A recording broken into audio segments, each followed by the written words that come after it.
Bueno, vamos a comenzar, ¿os parece? Para seguir un poco con el horario que tenemos definido y no... ¿Tenéis todos hoja? Ah, no, la hoja no tenía nadie. La hoja es verdad, porque no la hemos dado antes de... Muy bien.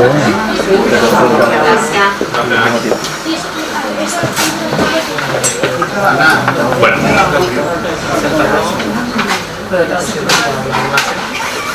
Justo vamos a comenzar entonces presentando a Mario y... Pero no mucho, bueno, brevemente. Porque normalmente dejamos también para que, como un club de lectura y no hemos leído el libro, pues yo creo que lo más interesante son las preguntas que puedan hacer de la lectura que cada uno hemos tenido de la obra. Bueno, primero darle gracias a Mario por estar esta tarde con nosotros y por compartir no solamente el día de hoy, sino mañana también, que va a estar no solamente aquí en la librería, sino en el Colegio Virgen del Carmen. Y bueno, pues Mario, yo conocí a Mario a raíz de una amiga del instituto de Huelva, que me recomendó su libro encarecidamente en unas navidades, y a raíz de ahí ella es también bibliotecaria en una de las bibliotecas y a lo mejor nos está viendo en directo incluso, una amiga, una Marta, entonces ella bueno, fue la que me recomendó Contrafluencia. De estas cosas que pasan con los libros, que uno se los compra y después los lee en otro momento, pues no llegó ese momento hasta la vuelta al viaje a Italia que hicimos el año pasado con el cole. Sobre todo me lo leí en el camino de ida y vuelta a Florencia desde Roma. Y también buscamos algunas cosas con el itinerario que supone pues la propuesta que hace Mario, ¿no? Y bueno, me encontré con un libro apasionante, bellamente escrito, y a raíz de ahí, pues a través de Twitter nos pusimos en contacto, porque bueno, yo soy amigo de unos amigos, bueno, tenemos amigos comunes en Madrid, muy especiales para Mario, que también pues me hablaron de él, y eso ha posibilitado también que nos encontremos en otros foros, ¿no? Antes de invitarlo aquí al club de lectura. Yo creía que bueno, pues el libro daba pie a poder tener un club de lectura, a poder tener un diálogo sobre la obra. Más allá de eso, bueno, a él no le gusta que le llamen escritor. Bueno, escribe libros, pero no es escritor al uso como él dice, pero bueno, ha escrito este libro que nos convoca aquí.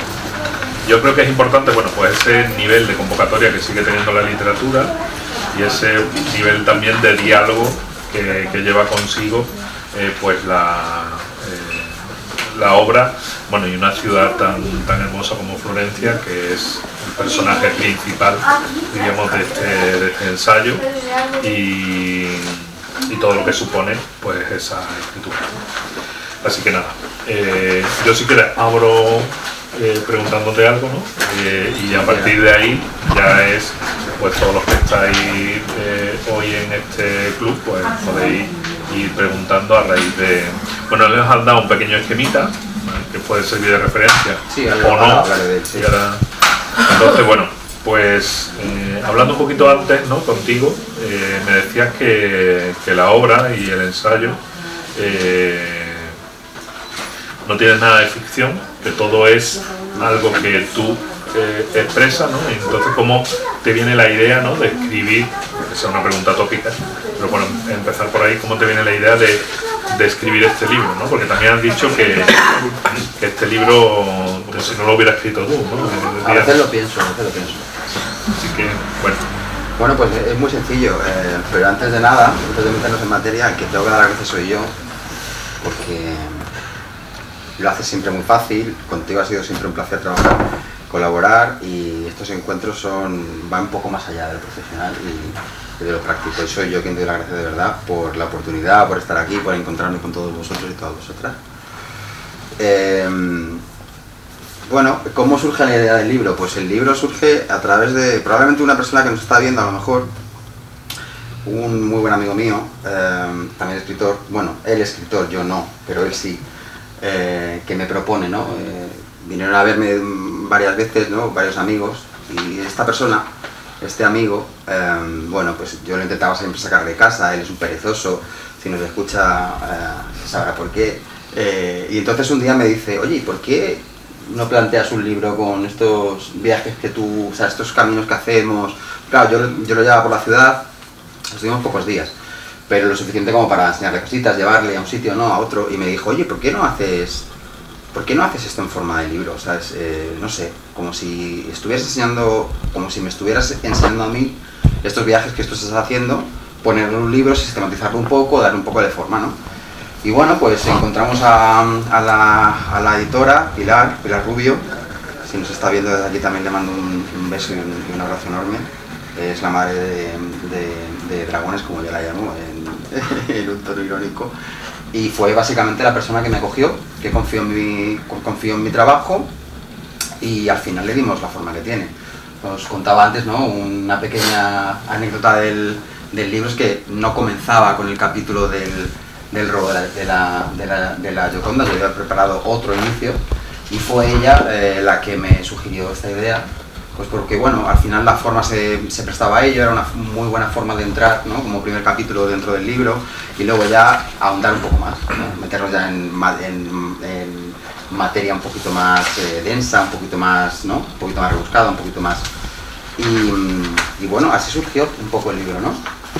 Yo, a la hora de enfrentarme a él, cuando dices lo de ficción, pues claro, no hay nada en el libro que esté ficcionado, realmente soy yo, o sea, incluso los pasajes que parecen así más inusuales, ¿no? No sé, recuerdo uno, por ejemplo, el que se abre con la cita de Brodsky, con el polvo y ceniza, ¿no? Y agua y barro, pues es que la escena fue así.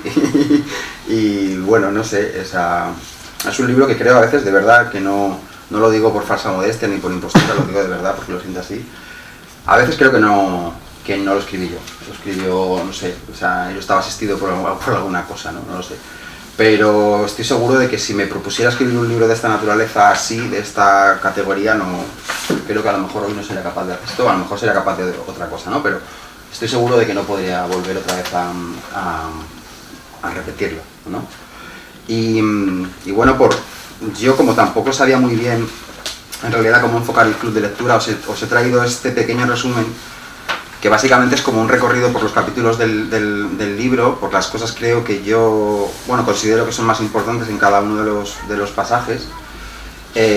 Bueno, simplemente por que tengáis también un poco algún esquema sintetizado de algún modo, y en cualquiera de ellos, si vosotros queréis, nos podemos parar.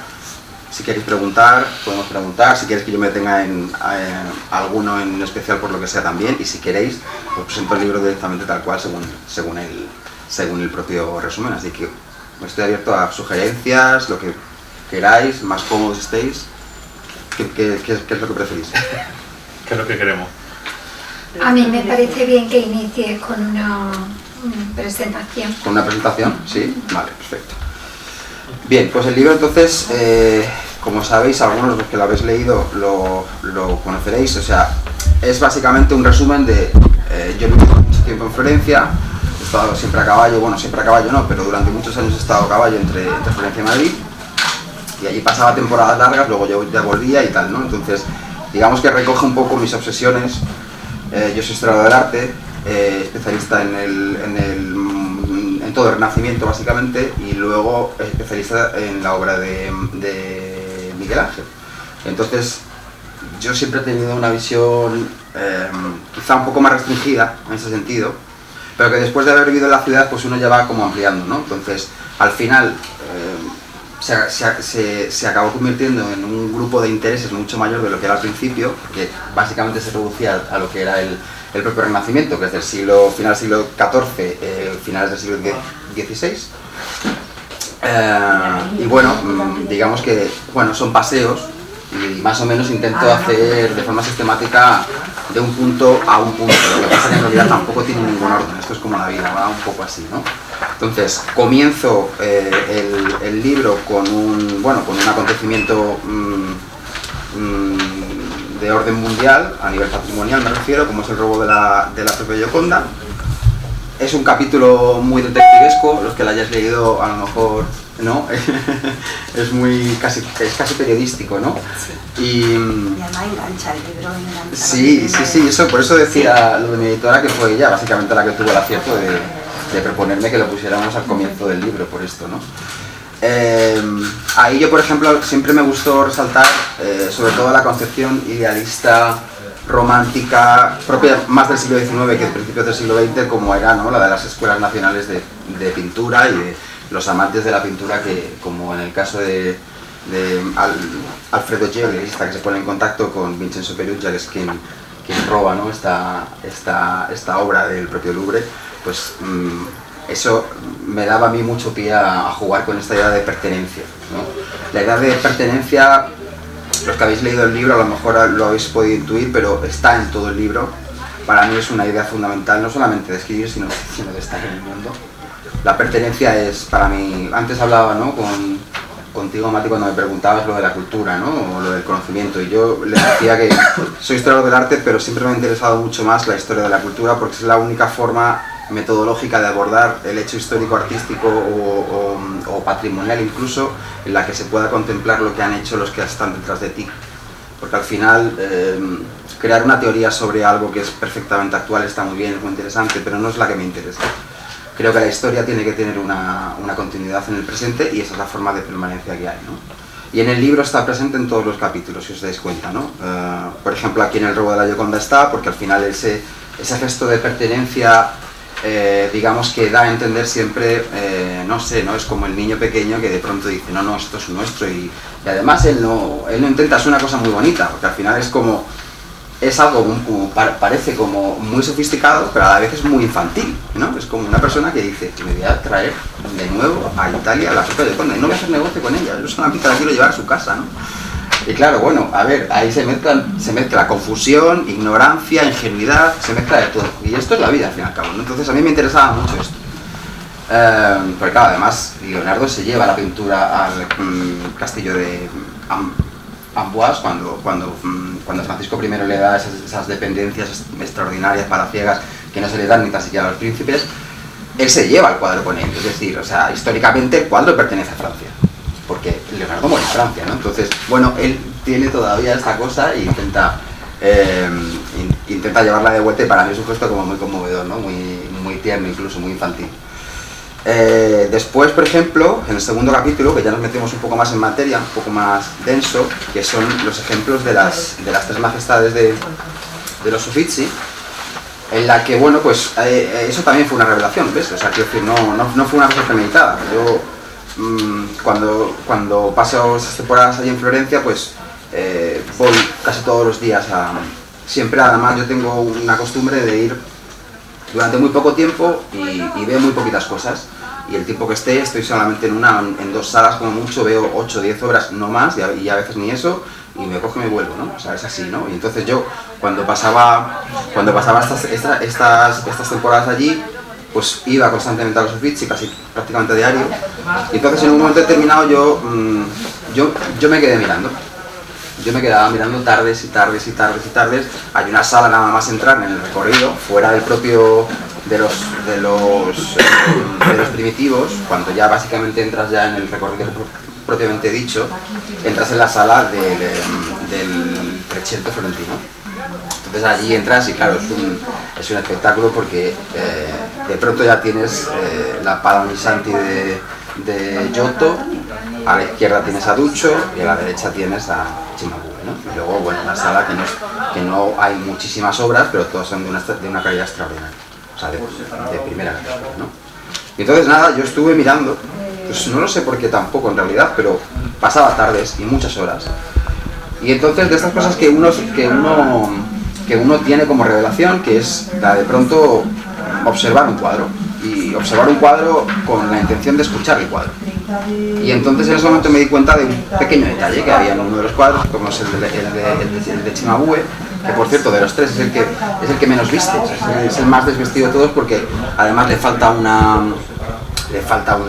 restauración, le falta una limpieza, está sucio además hasta decir basta, o sea, es una cosa, ¿no? Y sin embargo yo allí vi un pequeño detalle que me dio la pauta y me abrió una ventana que no había visto. Y bueno, ese es un poco también esa permanencia, ¿no? De cómo, por ejemplo, un pintor del siglo XIV es posible que esté preludiando un movimiento que va a suceder 100 años más tarde, ¿no? Por ejemplo. Y también es muy bonito, para mí fue muy conmovedor y yo lo considero como un regalo que me hizo la vida, no sé cómo ni de qué manera, pero no sé, estaba en el momento justo, en el lugar adecuado y pasó, ¿no? De ahí, por ejemplo, que ahí podríamos detenernos en hablar sobre, en general, todo lo que significa ese gesto de la mano. Hay una cosa también aquí de la forma de mirar, ¿no? Que ese concepto de la mirada que está también presente mucho en el libro, ¿no? ¿Cómo entiendes tú la mirada? Porque, bueno, para fijarte en esos detalles, fijarse en esa realidad, ¿no? ¿Cómo entiendes la mirada y cómo es la mirada contemporánea con respecto a la mirada contemplativa, ¿no?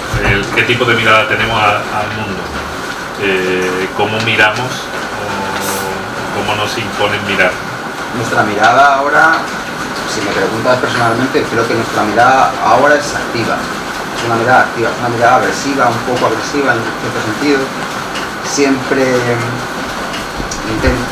intenta hacer, ¿no? Es una mirada que no se rinde, es una mirada que no escucha, es una mirada que simplemente quiere hablar, quiere expresarse, es compulsiva, de cierto modo, ¿no? Y yo soy al contrario, o sea, siempre me ha gustado, no sé, pero tampoco te sabría decir exactamente cuándo sucede en mi vida que me pongo a mirar estas cosas, ¿no? Y las intento observar así, no sé, quizá a lo mejor el mundo en el que vivimos alrededor, no sé, yo tengo siempre la percepción de que vivimos de una forma vertiginosa. Mi forma de combatir es pararme, mi forma de combatir es escuchar, mi forma de combatir es un poco rendirme, ¿no? Ante lo que venga. Entonces, bueno, no sé, eso, si te soy sincero, no sé cómo sucedió. Yo creo que fue primero por una intención comparativa de los tres cuadros, porque, a ver, siempre, ¿no? Giotto es un poco la superestrella, en el libro lo digo, ¿no? Giotto es un poco la superestrella del siglo XIV, no solamente en Florencia, me refiero no solamente en la pintura toscana, sino en la pintura italiana en general, ¿no? Es la gran estrella, ¿no? Cualquier persona puede conocer a Giotto, cualquier persona seguramente que lo ha escuchado y aún sin tener ninguna idea de qué significa nada de lo que ha hecho en su vida, sabe quién es, ¿no? Y entonces yo me intenté alejar un poco de Giotto y mirar también afuera, ¿no? Duccio, por ejemplo, representa el siglo XIII, que está a caballo, ¿no? Un poco entre Florencia y Siena, está un poco a caballo entre dos escuelas que son totalmente opuestas, son totalmente diametralmente opuestas en muchos casos. Y luego me quise fijar quizá por esto en el que menos se observa, ¿no? Que era Cimabue, que de hecho, bueno, Vasari incluso en sus célebres vidas, bueno, pues a Cimabue lo coloca como maestro de Giotto, porque es el primero de todos. De hecho, además, las vidas, el subtítulo que tiene el libro de las vidas de Vasari es de Cimabue hasta nuestros días, ¿no? Hasta Miguel Ángel, que termina con Miguel Ángel, que es el maestro de Vasari. El caso es que, no sé si fue por esto, pero yo me quise fijar en el que menos se observaba. Y a lo mejor fue esa la razón por la que yo llegué ahí. Y bueno, yo soy bastante obsesivo con las cosas que me gustan mucho, las cosas que me gustan mucho. Y las cosas que me gustan mucho, tengo que decir así, no sé, para no asustaros tampoco. A propósito de lo que dice Fernando, te preguntaría si esa experiencia que tú tuviste observando, mirando, la calificarías, porque cuando lo he leído me he acordado del último libro de una islamista que también luce López Varal. Estoy tratando de recordar, si alguno os acordáis, por favor, decirlo, el último libro que tiene ya publicado. Entrota, ¿no? Entrota. Sí, no, pasa que no recuerdo el título. No recuerdo el título, bueno, me vendrá a lo largo de este rato, y si no lo miro en los cacharros estos. Entonces, el último libro ya describe una experiencia también de la mirada. ¿Tú calificarías esa experiencia, Mario, como una experiencia espiritual? Yo creo que es espiritual. El acto en sí, bueno, puede ser espiritual, pero yo creo que no soy consciente en el momento. O sea, por eso cuando decía lo de que creo que a veces el libro no lo escribí yo plenamente, yo creo que es un poco eso, no sé, no lo sé, no sabré decir. Vale. No luego quisiera también entrar en otro asunto sobre la belleza, ¿no? El concepto de belleza, ¿no? Pero eso lo dejamos para más adelante. Como tú quieras, ¿vale? Sí. Bueno, son preguntas de gran calado esto. O sea, como no... Te está preguntando otro escritor. Escribidor, filósofo. Abridor. Bueno, como veis, Mario tiene un discurso. En realidad estoy improvisando, ¿eh? Sí, por eso. Bueno, sí, te dejamos que No, que como os decía, por ejemplo, bueno, está muy bien traída este apunte, quiero decir, ¿es espiritual? Pues, bueno, yo creo que sí, ¿no? O sea, una vez, cuando uno detiene las cosas, es un acto espiritual. Cuando uno detiene lo que está a tu alrededor sin sentido ni coherencia ni nada, y de pronto lo detienes, en cierto modo puede ser una cosa espiritual. Para mí es espiritual el resultado, porque me ayuda a ver, me ayudó yo a mí mismo, me refiero, no fue una cosa que yo iba buscando y dije, me refiero, no es producto ni del talento, ni del ingenio, ni de nada, es producto de estar rendido ante algo que tienes frente a ti, es esto, nada más. Y bueno, en ese sentido, claro, es espiritual, creo que sí. Lo que pasa que... Yo también lo creo. Yo creo que sí, no sé lo que pensáis vosotros, pero quiero decir... Yo creo que es disfrutar más bien de la belleza, ¿no? De lo que ves en el momento. Sí, es una mezcla también. Es disfrutar de la belleza. Es una mezcla, sí. Pero Mario, un segundito. A mí me parece que es constreñir mucho la experiencia al decir que solamente es una epifanía. Yo creo que estarías confiando la parte previa, que es el bagaje, el acervo, sí, también, el encuadre, la vivencia de los que han estado antes que tú allí. Entonces, muchas veces la gente no obtiene nada ante una obra de arte porque espera solo la epifanía. Y es que eso es simplemente el punto, yo no me atrevo ni a decir que es el punto final del proceso, pero sí es un punto en un proceso. Y yo lo que a menudo me encuentro es gente que se decepciona porque no encuentra la epifanía. Entonces, desde nuestra opinión, reducir ese momento, como podríamos haber dicho cualquier otro momento, pero a solamente una experiencia cuasi religiosa, me parece que es constreñirla demasiado. No digo que sea reducirla, pero... Por eso empleo el término espiritual. El término espiritual es intencionado. Es para ampliar, para amplificar la experiencia lo máximo posible. Pero estoy de acuerdo con lo que tú dices. Y por ahí me venía lo del concepto de belleza, ¿no? Porque al final la belleza es de quien mira, porque tú en algún momento del libro, no sé si estamos adelantando cosas y tú quieres seguir. No, tranquilo, siéntete libre, tranquilo. Hay algún momento en el libro, no recuerdo exactamente dónde. Sí, en el capítulo de Bernard-Lee. De Bernard-Lee, en el que tú dices que la belleza al final la construye quien mira, pero es verdad que la tiene que construir con un bagaje, con un equipaje. Pero fíjate, yo ahí estoy de acuerdo. No es el punto, me refiero, no es el objetivo, no es el propósito, no hay ningún propósito. Para empezar, no hay ningún propósito. Tú delante de una obra de arte, si vas con un propósito delante de una obra de arte, no vas a ver la obra de arte. Vas a verte a ti si es que llega a ti. Porque muchas veces, o sea, es el cacao mental tan grande que tenemos delante de las cosas, porque no nos hemos parado ni tan siquiera a escuchar lo que nos quieren decir, que es imposible muchas veces saber qué demonios estás buscando, ¿no? Entonces, a ver, lo del bagaje es cierto, es un hecho, quiero decir. Si yo no hubiera estudiado esto de arte, probablemente no hubiera llegado allí. Seguro que no.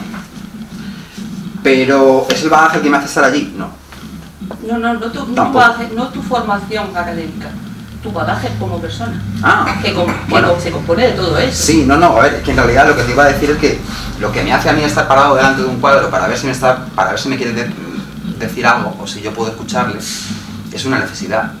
En el libro también aparece y para mí es uno de mis puntales de mi vida.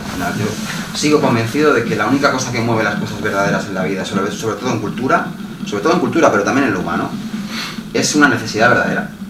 Si Si tú no tienes esa necesidad, no vas a llegar y no pasa absolutamente nada por ello. Quiero decir, ni estás en un plano superior ni inferior por no llegar o por llegar. No, simplemente hay que intentar hacer un ejercicio de honestidad con una persona, consigo mismo. Si tú tienes una necesidad de escuchar, si tú tienes necesidad de que te escuchen, tienes que escuchar. Si tú te pones delante de una obra de arte, si tienes necesidad de decir algo, esto se ve muy bien en los entierros actuales, ¿no? Es el lugar más perfecto que existe para darse cuenta de que la única cosa que tienes que hacer para que te escuchen es escuchar simplemente. Y con una obra de arte pasa igual. Hace muy poco, por ejemplo, en el mes de noviembre, en el Prado, fue en el aniversario del Prado, recuerdo ir un día antes y bueno, yo en realidad, bueno, esto no me da cuenta, pero lo voy a contar porque tiene sentido. Yo no he pasado un año 2022, digamos, no he pasado uno de los mejores años de mi vida. Y entonces, bueno, he estado bastante frágil estos últimos meses. Yo voy a los museos para encontrar consuelo. Yo voy a las obras de arte para que me escuchen. Pero sé que el ejercicio de que ellas me escuchen a mí es primero yo escucharles a ellas. Y si me tienen que decir algo, me estoy, ¿no? Pero tienes que llegar rendido. Tienes que estar destruido. O sea, esta máxima de Dostoyevsky de que la belleza salva es cierta. Pero tienes que estar destruido. Tienes que estar en un punto en el que necesites realmente salir de ese punto. Ahí hay un debate muy amplio y muy grande, porque al final es como nosotros estamos enseñando a la gente en general, a un nivel global, socialmente hablando, estamos enseñándoles a que si no consumen arte, y ese es el verbo consumir, ¿vale? Son inferiores. Les estamos generando colectivamente un complejo de inferioridad a la gente porque se siente mal por no visitar museos, porque debe de hacerlo. Algún sistema les dice que tienen que visitar museos, tienen que ver arte, si van a Madrid tienen que pasar por el Prado, si van a Florencia tienen que pasar por los Uffizi, si van a Berlín tienen que pasar por el Museo de Pérgamo, etcétera, etcétera, etcétera, ¿no? Y yo siempre lo he dicho, esto puede ser un poco contradictorio, o sea, un poco, no contradictorio, pero sí controvertido, que la cultura es de todos, pero no es para todos, y no pasa absolutamente nada. Al igual que pasa con la cultura, pasa con la ciencia. Es de todos, pero no es para todos. Pues esto pasa igual, ¿no? Y yo creo que la vara de medir un poco, el barómetro que a mí me da la medida real de las cosas es la necesidad de alguien que va a una obra de arte. Porque la necesidad, además, es una cosa que no se mide ni tan siquiera en un estatus social, económico, no se miden absolutamente por eso. De hecho, además, bueno, tenemos como, ¿no? Siempre como un prejuicio, no, pero una idea preconcebida de que la cultura muy importante y muy conocida es muy elevada generalmente. Y esto es un error. O sea, pero porque nos hemos dedicado a, ¿sabes?, de forma inérfica a darle a entender a la gente las mismas cosas, los mismos discursos enlatados, y lo que hay que hacer simplemente es escuchar. No hay ni siquiera, o un franciscano o un dominico que llegaba a San Francesco y de pronto veía esa anunciación de Frangélico y decía, ¿qué está pasando aquí? A mí me gustaría sentir lo que sentía ese campesino en el suelo, no puedo, es imposible, yo no puedo, pero me encantaría. Claro, pero lo que quiero decir al final es como que no es el conocimiento lo que te acerca a eso. Yo no me refería solo al academicismo, a haber ido a aprender o a haber leído muchos libros, sino que muchas veces yo noto, me parece entender que cuando alguien me transmite que se ha decepcionado ante la contemplación de una obra, es porque la ha aislado completamente de su existencia. Es un sujeto completamente inerte mirando algo que le han dicho que tiene que mirar, que tiene que sentir 5 segundos y marcharse. Y yo creo que hay que tener, como tú dices, un diálogo, o sea, no defenderte precisamente del concepto de lo que eres, de lo que has vivido hasta que llega ese momento, sea académico o no, y entonces la obra de arte sí te habla. Pero, no sé, supongo que por el consumismo que lo mancha todo, no se produce esa ligazón entre un emisor y un receptor. Simplemente somos como piedras enfrente de un cuadro o de una orquesta o de lo que sea, ¿no? A eso es a lo que me refería al hacerlo, que la gente como que lo encapsula en su cerebro y por eso no encuentra vínculo. De acuerdo. No, estoy de acuerdo. A ver, una de las cosas que hay en el libro, bueno, y es una de las razones que me han enemistado con ciertas personas también, es que yo soy antiacadémico y por supuesto el libro lo es. O sea, yo le hago a la guerra a la academia, porque no creo en su labor y creo, de hecho además, que es una labor perjudicial para entender esto. Yo, por ejemplo, cuando termino la carrera y digo, la universidad no me ofrece lo que yo estoy buscando en la vida, es precisamente en el momento en el que yo descubro que la universidad solamente habla consigo misma. Y me doy cuenta que la universidad, no sé si por un devario histórico, de acontecimientos de la actualidad, lo que sea, da igual. El caso es que cada vez la academia o guión universidad está más alejada de la gente, cuando en realidad las universidades surgen para que haya esa ligazón, ¿no? Entonces, claro, yo cuando llego a la carrera, y de hecho además siempre lo digo, ¿no? O sea, a partir del segundo año fue cuando ya empecé a tomar conciencia de lo que estaba haciendo. Y dije, esto va a ser mi vida. O sea, a mí la cultura me ha dado lo más bonito, lo más grande y lo más hermoso que yo he tenido en mi vida. Entonces, yo no provengo de una familia que haya estado muy familiarizada con los estudios. No tengo ningún antecedente, por ejemplo, que se haya encargado así de la cultura, pero yo lo descubrí a través de una persona, un profesor de instituto, en el que yo me quería ver reflejado. Y esa persona me daba historia del arte y yo quise ser historiador del arte. Después ya encontré a otro mentor que aparece en el libro, que es al que está dedicado el libro, básicamente es suyo, es para él, que también me volvió a cambiar la vida y me volvió a afinar un poco la mirada, y fue lo que hizo que yo me acercara a Florencia, al propio Renacimiento, a la de Miguel Ángel, etcétera, etcétera. Lo que quiero decir con esto es que si las mayores verdades que hay en esta vida, si las cosas más bonitas que tú puedas descubrir, no eres capaz de comunicárselas a una persona, para mí el conocimiento, por muy grande que sea, no sirve para absolutamente nada. Entonces yo intento no prescindir del lenguaje elevado, porque al final yo tengo un bagaje, siempre he leído mucho y bueno, tengo mis expresiones y mis autores, ¿no? Siempre de cabecera, que me han enseñado a escribir, porque me han enseñado a mirar. Entonces, la academia habla con unos términos que no existe voluntad de comunicar, no existe voluntad de diálogo. Y para mí era una cosa fundamental. No hubiera existido este libro si yo no hubiera tenido un mínimo convencimiento de que cualquier persona que lo leyera, aunque no conociera a Florencia, podía entenderlo. Sea, claro, lo del academicismo y lo de la universidad, claro, para mí es un conflicto, pero en realidad está bien, porque es una lucha que a mí me da mucho aire.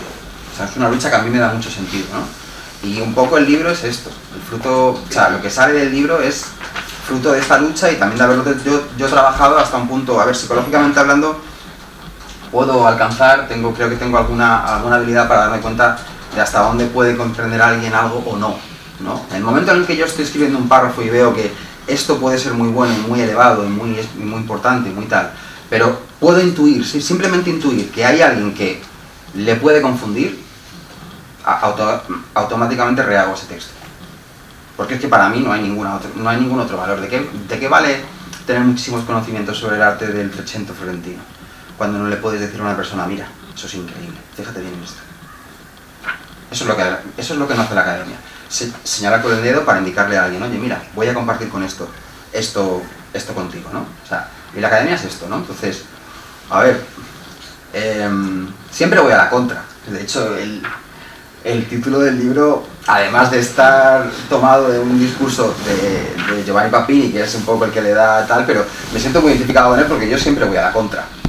De hecho, mi sobrenombre, que es, bueno, es un seudónimo, yo no me llamo Corleoni, o sea, yo no me apellido Corleoni, ¿no? Pero soy nacido en Madrid, pero lo utilicé, o sea, lo adopté, viví mucho tiempo también en Venecia y lo adopté porque la actitud del Corleoni que hay en la plaza de San Zanipolo, en Venecia, esa estatua una estatua ecuestre, bueno, es un hito de la escultura universal, ¿no? Yo me sentía muy identificado con esa postura, con esa pose de desafío, de constante guerra, ¿no? Bartolomé Colleoni era un gran señor de la guerra, uno de los grandes estrategas, el último gran militar de la época del principio del siglo XVI, junto con... Ahí sí podemos ver una experiencia tuya de desarme cuando tú llegas a la villa donde vivió, no me acuerdo ahora del nombre de la familia, de Villa... Ah, el nombre de la villa. Sí. El Palmerino. El Palmerino, exactamente. Y yo creo que ahí sí se produce una experiencia de desarme cuando tú llegas por primera vez, pero no ya la segunda, porque la segunda ya narra una experiencia ya en la que dice, seguramente la distancia que he recorrido es la misma, es igual de penoso el camino, pero vengo de otra manera, ¿no? Es diferente, ¿no? Entonces, pintar es estar enamorado, escribir es estar enamorado, es como estar enamorado, un tiempo, sí. La primera vez. Sí, estoy totalmente de acuerdo.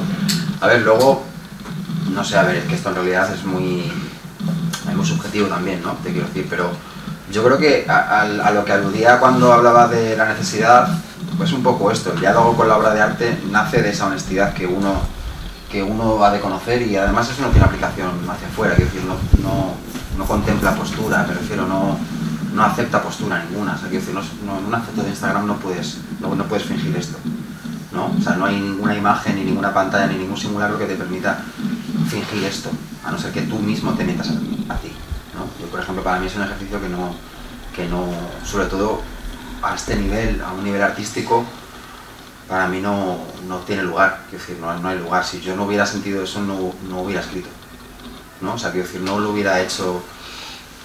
Una de las cosas por las que digo, insisto, y muchos amigos míos me dicen que es una impostura y que es como un rasgo de vanidad y tal, y cuando digo que yo no soy escritor, es precisamente por esto, que yo no podría escribir si de pronto, si yo no lo sintiera dentro. Es decir, yo no puedo enfrentarme a la escritura como un oficio, imposible. Creo que es todo lo contrario un oficio para mí, insisto, que yo no soy ningún superventas, no me gano la vida esto. Pero al final es esto, es un poco ese ejercicio, dices tú, ¿cómo llegar derrumbado? En realidad puedes estarlo muchas veces aunque tú no lo sepas y sin embargo, no sé, para mí era la necesidad, al menos a mí ha sido también y lo sigue siendo. O sea, sigue siendo una necesidad de consuelo, una necesidad de aliento, una necesidad de encontrar algo donde crees que fuera no existe, ¿no? Y hay muchos gestos, hay muchos detalles, yo estoy obsesionado con los detalles porque creo que los detalles es donde está todo, ¿no? Lo que se pasa por alto, ahí está, ¿no? Lo que la gente no ve, ahí está. Lo que la gente no mira, ahí está, ¿no? Y ahí me suelo fijar, es una obsesión mía que yo he ido cultivando con el tiempo. También, a ver, los viajes en Florencia he estado casi siempre solo, siempre estaba allí solo. Soy muy solitario en general, desde siempre. Y paseo mucho, me encanta patear las ciudades, me encanta conocer las ciudades desde abajo, desde el suelo. Y entonces, pues, no sé, paso tiempo, ¿no? Paso un tiempo que reconozco que todo el mundo no tiene, tengo yo la suerte de poder hacerlo, o he tenido la suerte de poder hacerlo hasta ahora. Y bueno, no sé, entras en diálogo y te das cuenta que al final, bueno, es la obra la que te está diciendo cosas, pero a la vez es la que te está escuchando a ti, ¿no? Y por ejemplo, cuando hablaba de la historia de la cultura y de la permanencia, y de contemplar también y el tener presente lo que han hecho tus padres, tus abuelos, y la gente, los ancestros que están detrás, ¿no? Esto para mí es fundamental. Para mí la cultura, si no existiera eso, no existe, ¿no? Hay un poema de Pasolini que dice, bueno, el de Soy una fuerza del pasado, ¿no? Que dice, solo en la tradición está mi amor, ¿no? Te lo estoy diciendo, se me está poniendo la piel de gallina, y no es una forma de hablar. Entonces, ¿qué es lo que diferencia? Pues no lo sé, es el corazón de cada persona. Pero te quiero hacer una pregunta. Soy una afortunada ahora dentro de unos días porque voy a Florencia acompañando a mis compañeros del cole en el viaje de fin de curso de los alumnos de segundo de bachillerato. Y ya que, bueno, nos explicas todo esto, me gustaría que me recomendaras, ya que va a ser mi primera vez, 2 lugares que me dijera, pues ve a estos 2 sitios que la gente ve pero pasa desapercibido y contempla. ¿Cuál? Dos. Bueno, porque vamos a pasar muy poquitas horas. Es difícil incluso que pueda ir a dos. Bueno, por eso. sí. Dos para que ella elija. Luego ya hacemos un pequeño guiño al libro y bueno, vale, también le ponemos pequeños retos a los alumnos, pues ese reto se lo pondremos a los alumnos para hacerle un guiño al libro, pero especialmente a ti, bueno, por haber venido. Bueno, pues a ver, 2 sitios es muy fácil en realidad, porque, a ver, en el capítulo de todos los cenáculos, en general, yo te recomendaría el cenáculo de Santa Polonia, está muy cerquita cuando, bueno, llegas a la plaza de San Marcos, giras, en cuanto ves la fachada del propio convento, giras a mano izquierda, esa misma calle, una manzana más abajo, en realidad es una... ¿Al lado de la academia? Está cerca, ¿no? No. Bueno, a ver, cerca sí, pero no está en esa dirección, está en otra. Si quieres luego yo te diseñas para que lo localices. En realidad es una puerta normal, no vas a ver absolutamente nada. Y es el antiguo convento, es un antiguo convento de Santa Polonia, y hay uno de los cenáculos, bueno, después del de Tadeo Gaddi, que es el primero del siglo XIV, en Santa Croce, ahí tienes el siguiente, que es el de Andrea del Castaño, que es el primero renacentista, ¿no? No lo visita nadie, deben de ir 20 personas al día, si es que van. Ese es uno. Y luego otro cenáculo espectacular, para mí el culmen del fresco de refectorios, en refectorios, el convento de San Salvi, que está, digamos, en Coverciano, que es una zona que está en el otro lado de la... O sea, si la estación generalmente a la que llegas es Santa María Novella, hay otra estación que es Campudano. Esa zona que cruza esas vías del tren se llama Coverciano, pues está un poquito alejado, pero merece la pena. Y es un convento, es una colección que tienen como, bueno, era tan hermoso que las tropas de Carlos V no lo derrumban, lo respetan cuando llegan en 1526. Entonces, y es una conmoción. Para mí era una oficina, era mi oficina. Yo iba allí, me quedaba todas las semanas, un par de días probablemente, iba con mi libretita, me quedaba mirando y me quedaba allí. Y yo estaba, bueno, pues trabajando con mis cosas, pero era como un trabajo de pura contemplación. Tuve esa suerte de poder hacerlo y espero continuarlo, porque después de la pandemia en realidad se paralizó todo un poco, ¿no? Pero lo seguiría haciendo también ahora. Pues nada, muchas gracias. Te haré el guiño, espero que te haya gustado el pequeño vídeo introductorio de nuestros alumnos. Me encantó. Alejandro, como era de descendencia italiana, su abuelo de Nápoles, pues le dije, venga, vamos a brindarle a Mario. ¿Y quién tuvo la idea de salir del árbol? Del escondrijo del árbol, me encantó. Eso me encantó.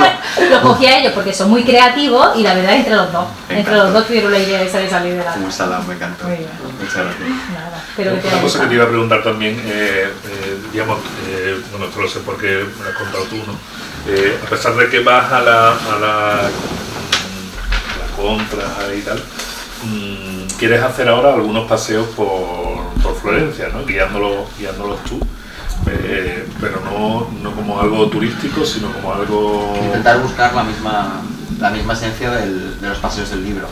A ver, hay mucho material que se quedó fuera, es decir, es un libro para poder aumentar, yo lo podría aumentar perfectamente con más cosas, ¿no?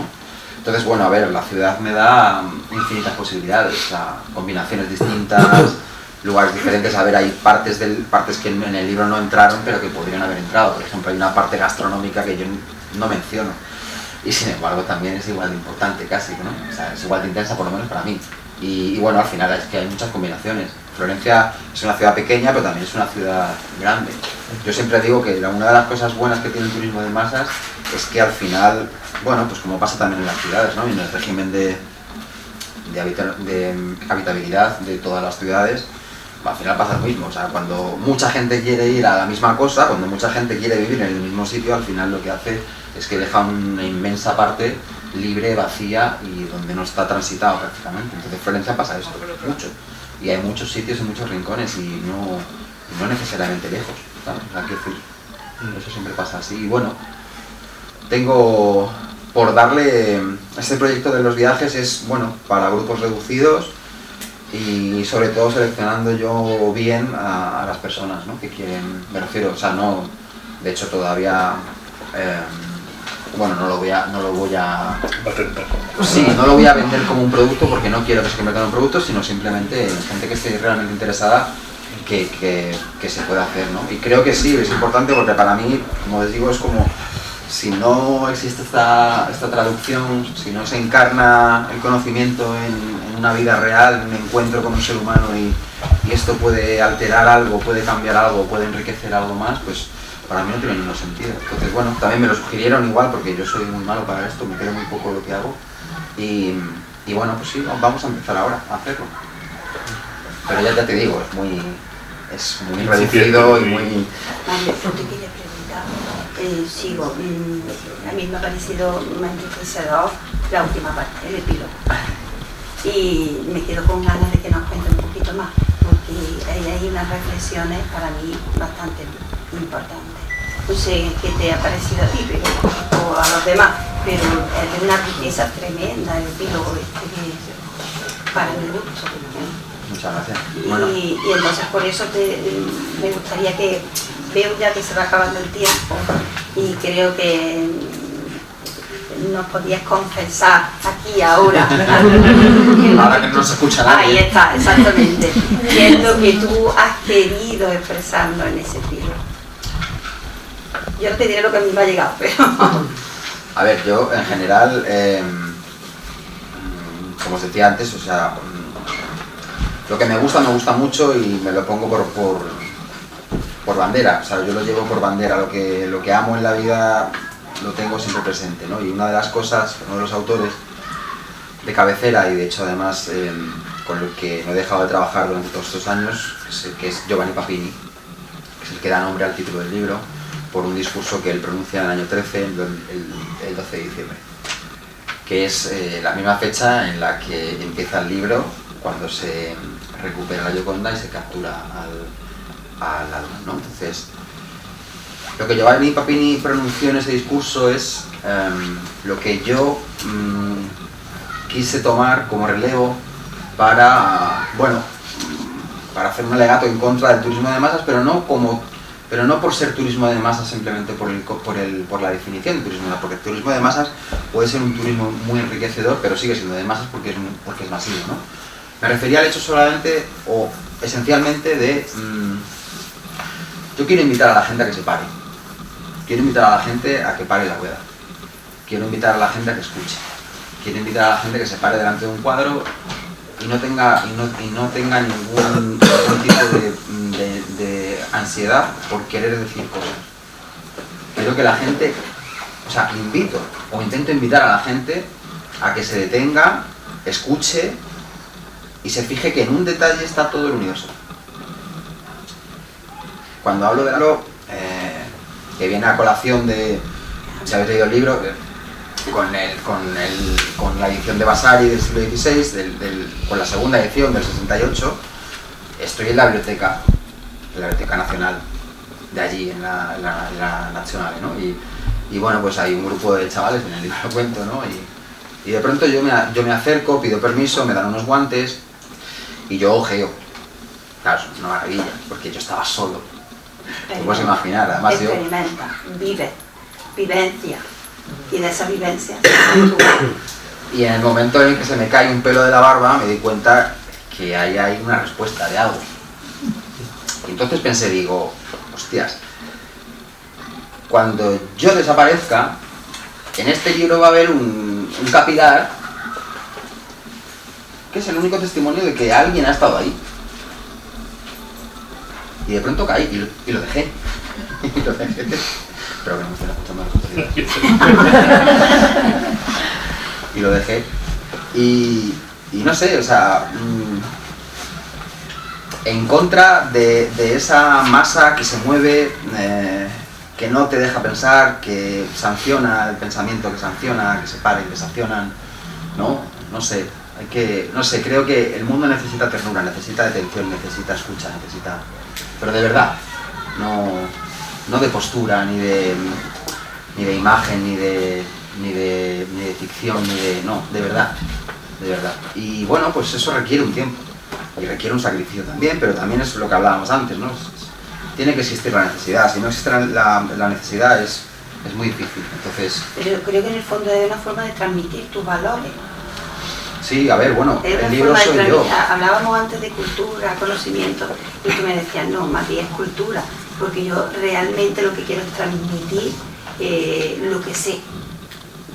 Para mí es fundamental. Exactamente, y entonces estamos hablando ya un poco más de valores, de los valores que tú quieres expresar en lo que tú observas. A ver, una de las cosas volviendo otra vez al cenáculo, a la última cena de Ghirlandaio en Ognissanti, yo hace muy poquito, de hecho, en un encuentro con Fernando en Toledo, ¿te acuerdas?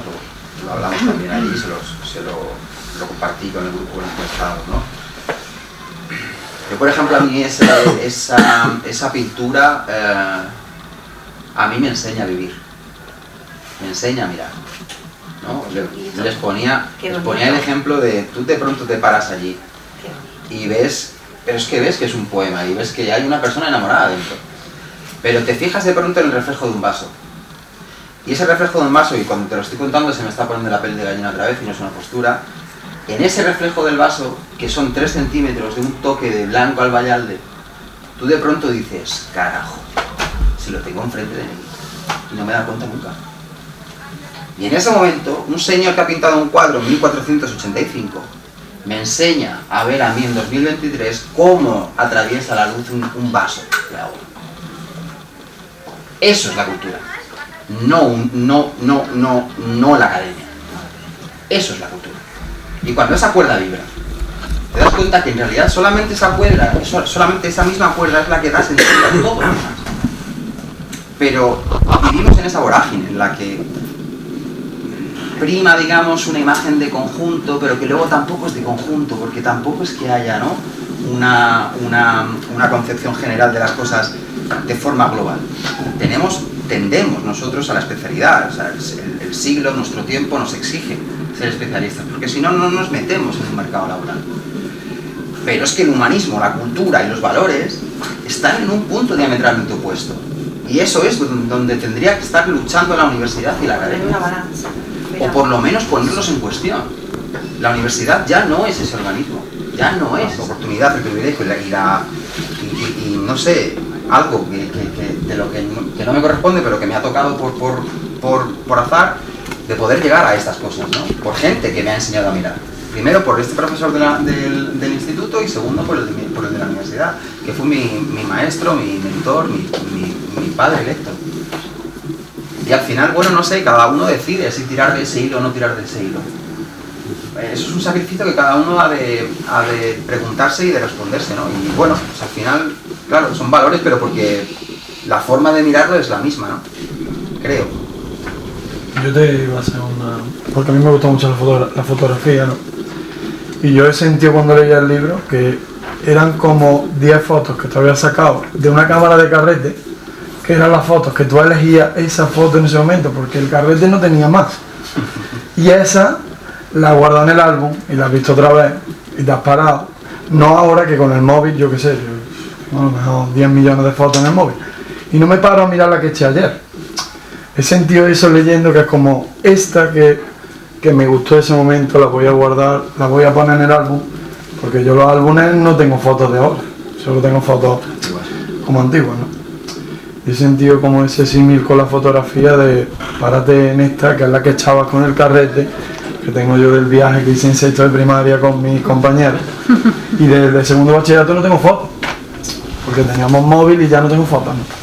Entonces he sentido un poco como eso, ¿no? Como una parada como en el pasado, como un poco como en el turismo de masa que es en esta vorágine pierde un poco la parada. Eso es lo que he sentido un poco la fotografía, que me gusta a mí. Pues es un halago que me lo digas, la verdad, porque sí. es un poco la intención que yo tengo detrás de... Lo he sentido, has cogido 10 fotos y has dicho, voy a ponerla aquí en el álbum y voy a abrir el álbum otra vez. Un poco así es lo que yo he sentido. No me ha visto nunca de foto, pero es muy bonito. Sí, puede ser que sea, al menos esa era mi intención. Hay un capítulo en el que, bueno, cuando hablo del encuentro entre Manzoni y Leopardi, ¿no?, que hablo sobre Bizet, sobre Joan Pietro Bizet, que fue un intelectual europeo, bueno, uno de los precursores de hombre de mundo, pero con conciencia total, ¿no?, de cultura universal. La primera persona que pone un gabinete en Florencia en el siglo XIX y se gasta un dineral financiado solamente por él. La prensa de toda Europa libros extranjeros, etcétera, ¿no? O sea, un ilustrado a la manera antigua, ¿no? Y en ese capítulo hablo de, recuerdo, porque además es que tengo la escena, esto tampoco es ficción, o sea, es real, ¿no? Que en el momento en el que empiezo a recordar cosas, hay un momento en el que me duele recordar tanto, ¿no? Me duele la memoria. Me atraviesa como un cuchillo, entonces digo, me voy. Y en el momento en el que me voy, tengo una revelación frente a dos muchachos que están, una pareja de jóvenes, que están en la Pescaya, donde, bueno, la Pescaya es la zona donde transcurre el río, que se va cayendo y se sigue llamando, pero es un término antiguo, Pescaya, porque era donde los pescadores, bueno, cogían algún pescado así menudo y tal, de vez en cuando, y bueno, ¿no? Y ahí hay una pareja de jóvenes que están jugando, uno está comiendo helado y el otro está jugando con el móvil, está haciendo fotos, está haciendo el tontito, ¿no? Bueno, bien. Y de pronto me di cuenta que después de ellos verlos ahí en mitad de un paraje donde solamente están rodeados por la historia, donde solamente está al lado la ceca, ¿no? Que es donde también lo cuento en el libro, ¿no? Sobre el florín de oro y todo lo demás. Y me di cuenta que al final la historia era ese papel que queríamos escribir mientras nos está mirando, nos está observando y nosotros intentamos escribir en un papel. Y ese papel son esas dos personas que están ahí sentadas haciendo el tonto, ¿no? Es como, pues, por eso digo que a veces no sé si fui yo quien lo escribió el libro, pero desde luego hay pasajes que son momentos congelados con un sentido que, ya te digo, no sé si lo buscas a propósito no lo encuentras, creo. Pero en todos los sitios siempre hay ese tipo de revelaciones. Lo que pasa que, pues eso, tienes que tener la necesidad, yo creo, ¿no? Es lo único. Y no es que yo sea mejor por eso ni nada por el estilo, pero quizá a lo mejor la herida estaba en un momento determinado en ese punto y fui capaz de verlo. Pero, bueno, casi todo en esta vida es percepción también, ¿no? En cierto modo. Nos vamos a ir terminando. Podríamos que hasta aquí estaba, pero bueno, pues si queréis después firmar el libro y tal, no sé si hay alguna pregunta para cerrar el turno de preguntas y después como queráis, que podéis hablar con él tranquilamente para firmar el ejemplar y poder decir lo que quiera la persona. Vale, así. Bueno, ¿quieres terminar tú con algo que...? Sí, termina con algo. Sí, terminar con algo... A ver, ha habido muchas cosas para mí son muy importantes. Hay capítulos en realidad que se hablan de cosas, no sé, por ejemplo el del concurso de las puertas, ¿no?